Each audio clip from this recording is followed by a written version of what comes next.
अस्सलाम वालेकुम मोअज़्ज़ज़ नाज़रीन। आज हम बात करेंगे कि जो गोभी है उसके ऊपर सफ़ेद मक्खी का जो है वो शदीद हमला है, तो उस पर जो है वो किस तरह काबू पाया जाए।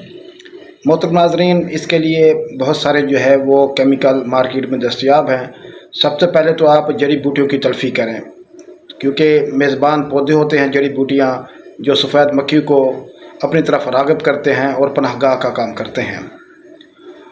और इसके अलावा सफ़ेद मक्खी जो है वो पत्तों से रस चूसती है, जिसकी वजह से पत्ते जो हैं वो चुरमुर हो जाते हैं और इकट्ठे हो जाते हैं। पत्तों में नशोनुमा का अमल जो है वो सुस्त रवि का शिकार हो जाता है और उसके बाद पत्तों के ऊपर जो है स्याह उली लग जाती है।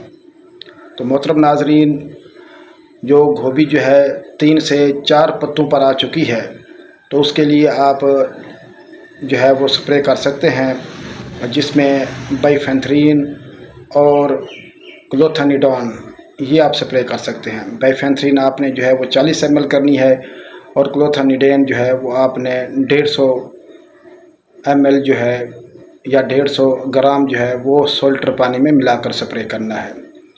लेकिन स्प्रे जो है वो ठंडे औकात में करना है और तरवतर में करना है। तो इंशाल्लाह आप इसके 2 कंसेक्टिव स्प्रे करेंगे तो आपको जो बालिग सफ़ेद मक्खी है उससे निजात मिल जाएगी। और आपने कोशिश करनी है कि जो आपने फ्लोनिका मिड लेना है वो सॉफ्ट केमिस्ट्री में लेना है, किसी अच्छी फर्म का लेना है, ताकि पौधे के ऊपर जो है वो स्ट्रेस ना आए। और पानी आपने साफ़ और ताज़ा पानी इस्तेमाल करना है। खाल वाला पानी, गदला पानी, ठंडा पानी वो आपने यूज़ नहीं करना। इससे रिज़ल्ट जो है वो वीक हो जाते हैं, क्योंकि कॉटन जो है वैसा ऐसा ख़त्म हो रही है। तो फिर ये जो हमारी सब्ज़ियां हैं, ख़ास तौर पे मूली हो गई, शलजम हो गया और फूल गोभी, तो इसके ऊपर जो है सफ़ेद मक्खी का हमला जो है वो बढ़ रहा है।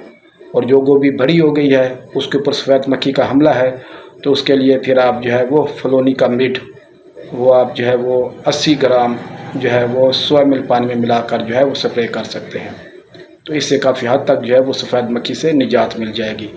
तो ये स्प्रे जो है आपको वीकली बेसिस के ऊपर करने पड़ेंगे जब तक मौसम बेहतर नहीं हो जाता और सफ़ेद मक्खी की पॉपुलेशन जो है वो ख़त्म नहीं होती।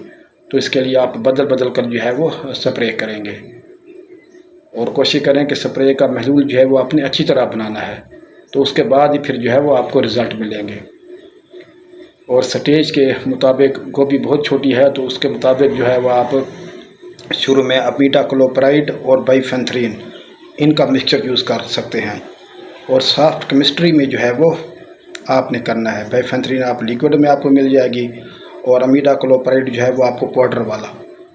तो तकरीबन जो है अब वो 200 ग्राम अमीटा क्लोप्राइड और 150 ml जो है बाइफेंथ्रीन, ये अलग-अलग पानी में आपने इसको महलूल बनाना है और उसके बाद फिर आपने स्प्रे करना है। और कोशिश करनी है कि आपने हर दवाई का महलूल अलहदा से तैयार करके उसको हल करके साफ़ पानी में फिर टैंकी में डालना है और उसके बाद सुकून से स्प्रे करना है। एक एक खेल के ऊपर आपने स्प्रे करना है, तो फिर आपको जो है बेहतर कंट्रोल मिलेगा। तो इसके लिए दोबारा मैं बता देता हूँ, आप क्लोथानिडीन यूज़ कर सकते हैं, बाइफेंथ्रीन यूज़ कर सकते हैं और इसके अलावा फ्लोनिका मिड यूज़ कर सकते हैं। और अगर हमला जो है वो बहुत ज़्यादा जो है शिद्दत इख्तियार कर जाए तो फिर उसके बाद जो है आप दूसरे जहर भी इस्तेमाल कर सकते हैं, जिसमें पैराफ्लूकिनाज़ोन है वो भी आप कर सकते हैं। तकरीबन जो है वो 100 ग्राम 2 लीटर पानी में। लेकिन एहतियात करें कि ये सब्ज़ियां जो है वो नाजुक होती हैं, तो उनके लिए आपने साफ़ पानी यूज़ करना है और सॉफ्ट केमिस्ट्री के जहर आपने सफ़ेद मक्खी के गैस जो है वो करने हैं। और अगर अंडे बच्चों का मसला हो तो फिर आप जो है वो पेरिपेरोक्सिफिन ये भी आप साथ में जो है वो यूज़ कर सकते हैं। और स्पायरोटेट्रामेट वो भी आप यूज़ कर सकते हैं। तो ये आप मशवरा करके और उसके बाद इंसेक्ट की हालत को देखकर सफ़ेद मक्खी की फिर आपने स्प्रे करना है। बहुत शुक्रिया। वस्सलाम। पाकिस्तान जिंदाबाद।